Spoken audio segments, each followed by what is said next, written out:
정부가 3만 톤급 경항모를 추진한다는 기사를 봤습니다. 제발 재고해 주시길 바랍니다. 경항모는 조기 경보기를 싣을 수 없어서 단독 원양 작전이 불가능합니다. 언제나 조기 경보기가 지상에서 떠서 항모 주변을 날아야 하는데 그러면 독도 상공도 장담할 수 없습니다. 또 북한 지역으로 넘어가는 것도 힘들죠. 사실상 항모의 의미가 거의 없습니다. 게다가 실을 수 있는 게 12척의 F-35B인데 제공을 위해서는 숫자도 턱없이 부족하지만 벙커버스터를 탑재할 수 없어서 적지 히브를 폭격하기도 힘듭니다. 이걸 종합해보면 단독으로 원양으로 나갈 수 없기 때문에 미 해군과 연합작전도 힘들고 자체 제공 능력도 부족하고 적지 휘부 폭격도 부족하죠. 정말 들어가는 돈에 비해서 전력 상승이 거의 없습니다. 그에 비해서 항모가 고가치 표적이다 보니 이걸 지키기 위해서 잠수함과 이지스함이 따라다녀야 합니다.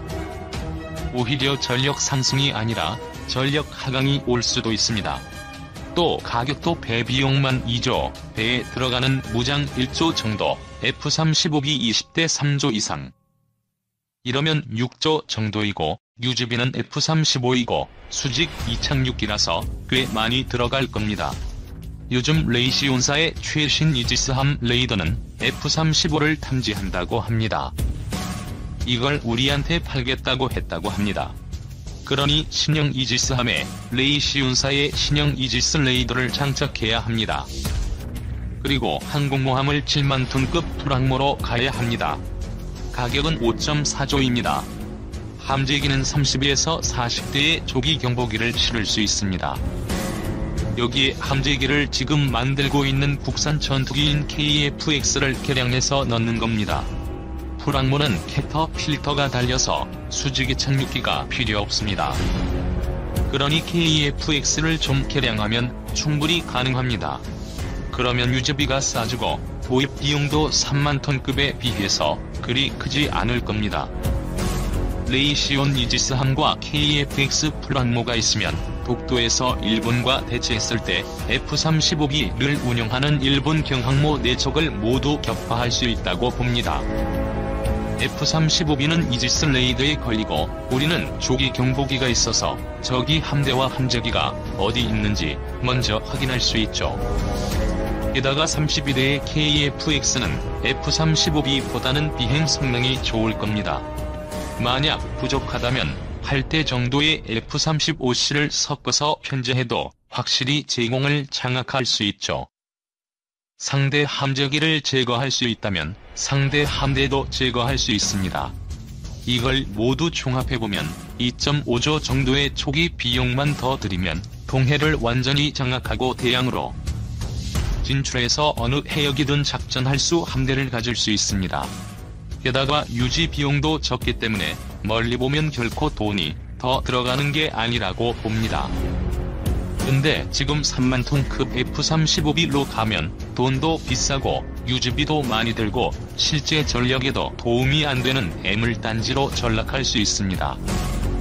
대통령님, 제발 다시 생각하시고 7만 톤급 풀항모에 KF-X 함재기 개량 레이시온사의 최신 이지스 레이더 도입을 해주시길 간곡히 부탁드립니다.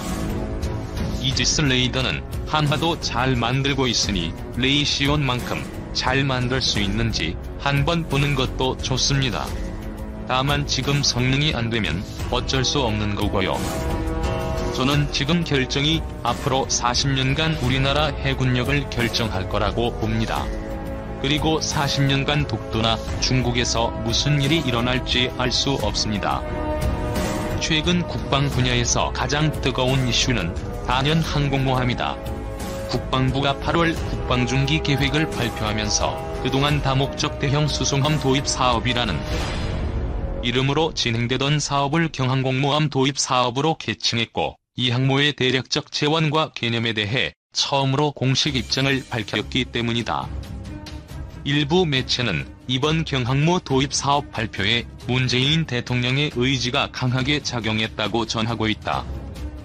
북한의 위협도 위협이지만 일본의 경항모 도입에 적극 대처해야 한다는 대통령의 의지가 강해 기존의 다른 전력 증강 사업보다 우선순위로 추진될 것이라는 이야기가 나온다. 군이 밝힌 한국형 경항모는 배수량 3만 톤급의 갑판 길이가 최소 260m가 넘는 것으로 알려졌다. 일본이나 유럽의 경항모가 스키점프대가 설치된 형상으로 건조되는 것과 달리 전체 형상은 미국의 아메리카급 강습 상륙함과 같이 평갑판형으로 만들어질 것이라는 보도가 줄을 잇고 있다. 국군은 대외적으로 군함의 재원에 대해 소개할 때 배수량을 배 자체의 무게인 경하 배수량으로 소개하는 경우가 많다. 무장과 연료, 물자를 만재한 한국형 이지스 구축함의 실제 무게는 1만 톤이 넘지만 7,600톤급 구축함으로 소개되는 것처럼 군이 언론에 공개한 3만 톤급 항모의 실제 만재 배수량은 4만 톤을 훌쩍 넘을 것으로 예상된다. 국방부가 공개한 자료를 종합하면 한국형 항모는 항공모함 개념이 아니라 헬기 탑재 강습 상륙함에 가깝다. 당초 해병대가 희망한 상륙정 수용 공간인 무열대기 없는 개방 갑판형 스키점프대 위설지 형상은 영락없는 미국의 아메리카급 강습 상륙함의 모습이다. 한국판 아메리카급이라고 칭해도 이상할 게 없는 한국형 경항모는 20여 대의 함재기를 탑재할 예정이다. 20대 가운데 11대는 수직 이착륙이 가능한 F-35B 스텔스 전투기, 나머지 8대는 잠수함 대응과 병력 수송 등 다양한 임무를 수행할 해상작전 헬기로 채워진다. 이는 전형적인 경항공모함 항공대 편성이다. 군 당국이 밝힌 한국형 경항모의 역할은 북한과 주변국에 대한 전략적 억제와 대칭 전력 보유다. 북한이 대구경 방사포와 신형 탄도미사일 등을 개발하는 등 위협을 크게 강화해 육상 공군기지의 개전초 생존성에 우려가 커지고 있는 만큼 움직이는 공군기지인 항공모함을 건조해 이에 대응해야 한다는 논리다. 주변국, 특히 일본이 경항모를 만들고 있으니 이에 대응해야 한다는 논리도 추가됐다. 청와대의 강력한 의지 덕분에 이 경항모 사업은 다른 전력 증강 사업보다 속도를 낼 전망이다.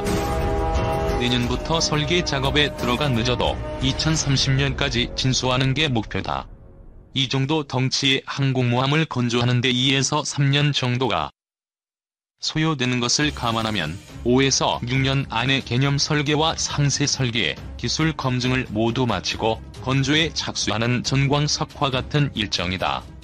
전체 사업비는 최소 7조 원 이상 투입될 전망이다. 항공모함 그 자체를 건조하는 데만 최소 1조 8천억 원이 소요되리라는 보도가 나온다.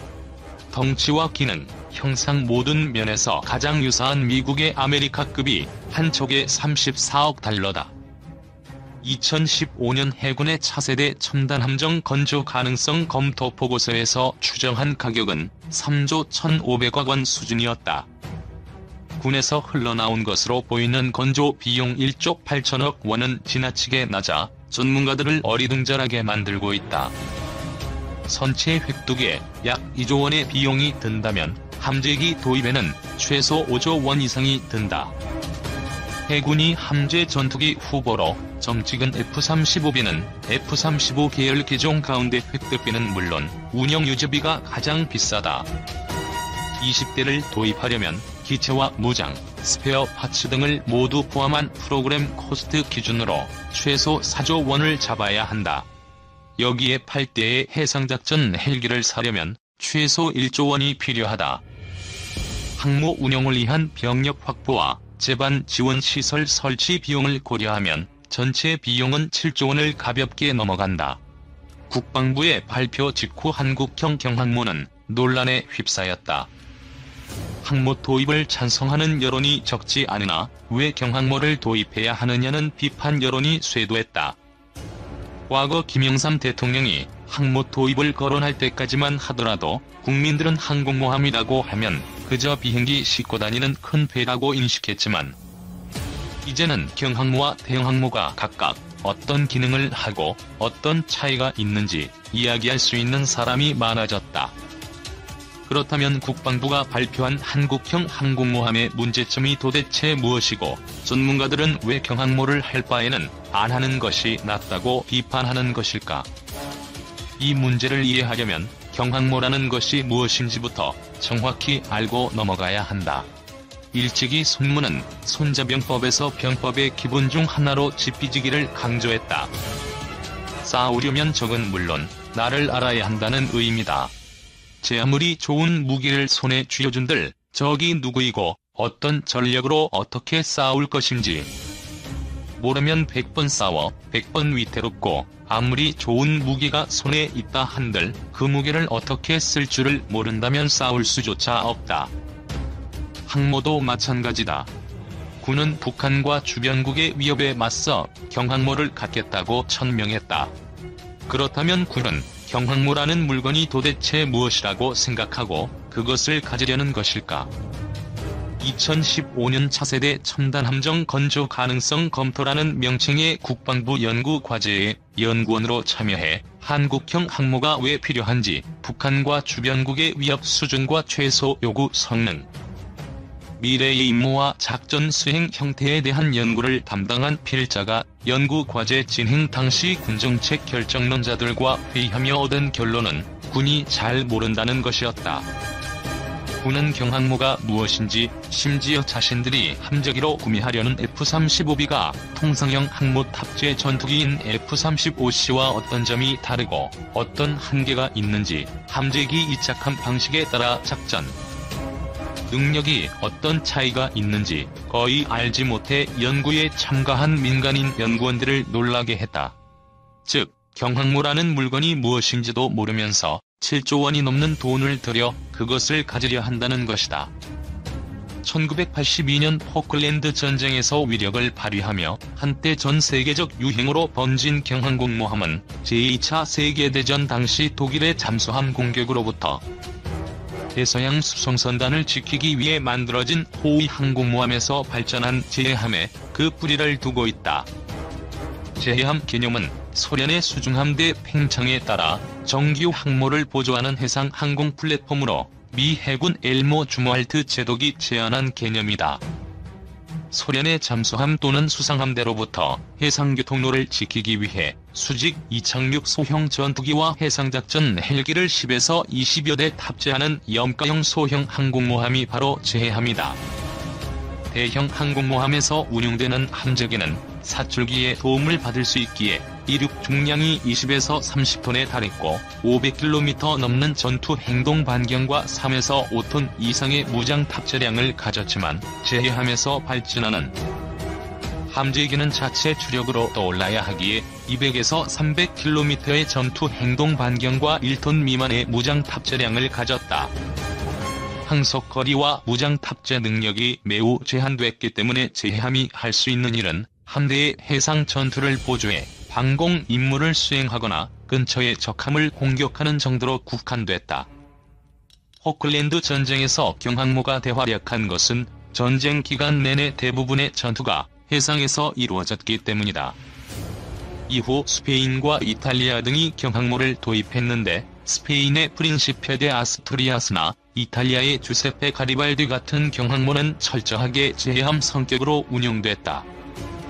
영국이 경항모 인빈시블급을 제해함 성격에서 한 발 더 나아가 군사력 투사용으로 활용하려 시도한 적이 있다. 1998년 코소보 공습과 2003년 이라크 침공 당시 지상 공격 임무에 인빈시블급을 투입한 것이다. 그러나 영국은 수직 이착륙 전투기를 탑재하는 경항모로는 제해함 이상의 기능을 발휘하는 것이 불가능하다는 판단을 내리고 곧바로 중대형 항모 건조 사업인 CVF에 착수하며 경항모를 버렸다. 경항모의 최대 단점은 함재기 탑재 수량이 적다는 점과 탑재 함재기가 수직 이착륙 전투기라는 것이다. 항공모함의 능력을 평가하는 중요한 척도 가운데 소티 생성률이 있다. 말 그대로 항공기를 얼마나 자주 띄울 수 있느냐는 것이다. 높은 소티 생성률을 가지려면 항공모함에 탑재하는 항공기 숫자를 늘리거나 정비성이 우수해 더욱 자주 띄울 수 있는 항공기를 보유해야 한다. 하지 않았다. 정부는 첨단 전략무기인 차세대 핵잠수함과 경항모 개발을 북한 대응을 넘어 동북아 지역의 안보 강화를 위한 핵심 프로젝트로 추진해왔다. 전시작전 통제권 전환 이후 자주 국방을 위한 포석이기도 하다. 정부는 핵연료 수입은 한미 원자력 협정 개정 없이도 가능하다는 입장이다. 5일 외교당국은 해당 협정은 원자력의 평화적 이용에 대한 협정으로 군사적 이용과 관련된 사안은 이 협정의 틀 안에서 아예 검토가 될 수 없는 것이라고 했다. 그러면서 실제 원자력의 군사적 이용과 관련된 이야기를 미국과 하고 싶다면 별도의 협의가 필요하다고 보는 것이 맞다고 했다. 그러나 협정 13조에는 협정에 따라 이전된 핵물질 등은 어떠한 군사적 목적을 위해서도 이용될 수 없다고 돼 있어 정부와 미국의 인식에 차이가 있는 게 아니냐는 평가도 나온다.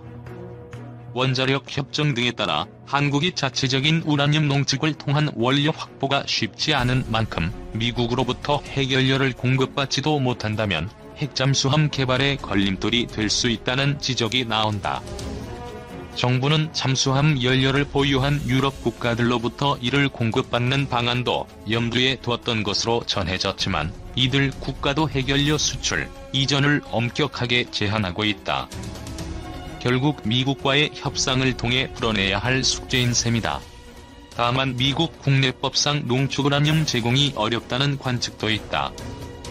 대통령 외교안보 수석 비서관을 지낸 천영우 한반도 미래포럼 이사장은 미국 원자력법상 군사용 농축우라늄의 대외 판매가 금지된 상황에서 한미 원자력 협정을 개정해서 될 문제가 아니다라며 미국의 농축우라늄을 한국에 판매하려면 특별법을 만들어 의회를 통과해야 하는데 쉽지 않을 것이라고 말했다. 미국의 원자력 정책과 비확산 기조에 반하는 특별 대우를 한국에 해줄 가능성이 낮다는 얘기다. 지난 7월 민간 고체 연료 추진체 전면 개발 허용에 대한 한미 미사일 지침 개정을 발표했던 김현종 차장은 차세대 잠수함은 핵연료를 쓰는 엔진을 탑재한 잠수함이라고 언급했다. 군은 약 300조 원의 국방 예산이 투입되는 2021에서 2025년 국방중기 계획을 발표하면서 4,000톤급 잠수함의 핵추진 가능성을 거론했다. 이에 따라 재래식 잠수함에 비해 월등한 능력을 갖춘 핵잠수함 개발에 대한 기대감이 높아지고 있다.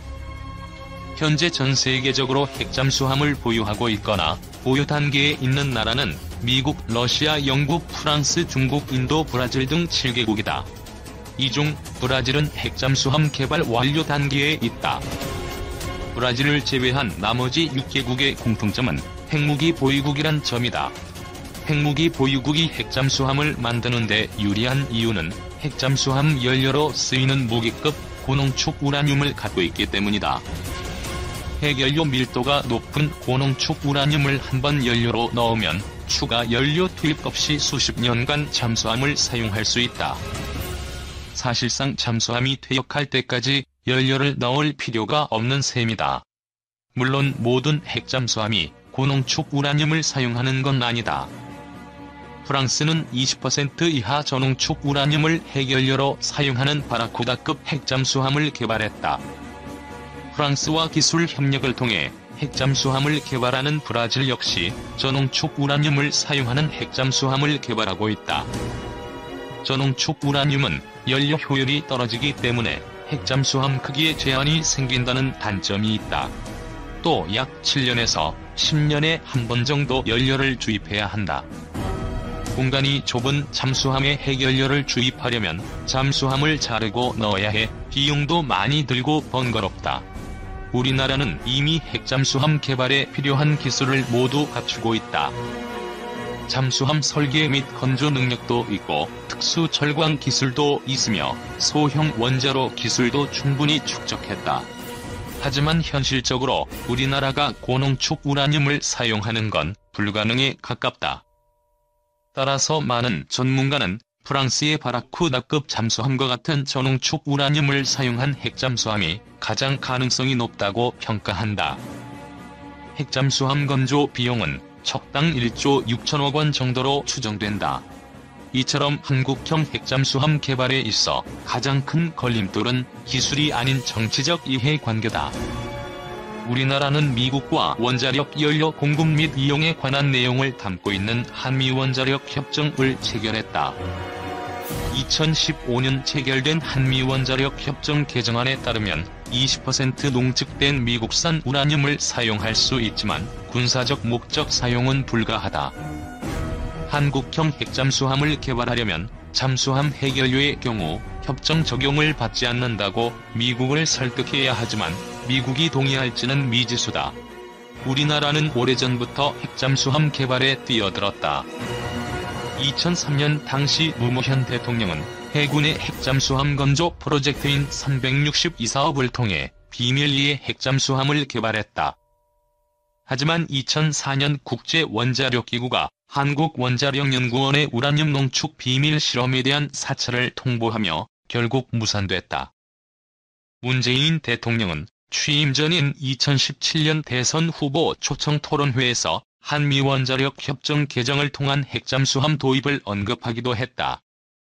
현재 정부는 2030년대 초반까지 핵잠수함을 도입하겠다는 계획을 갖고 있는 것으로 알려져 있다.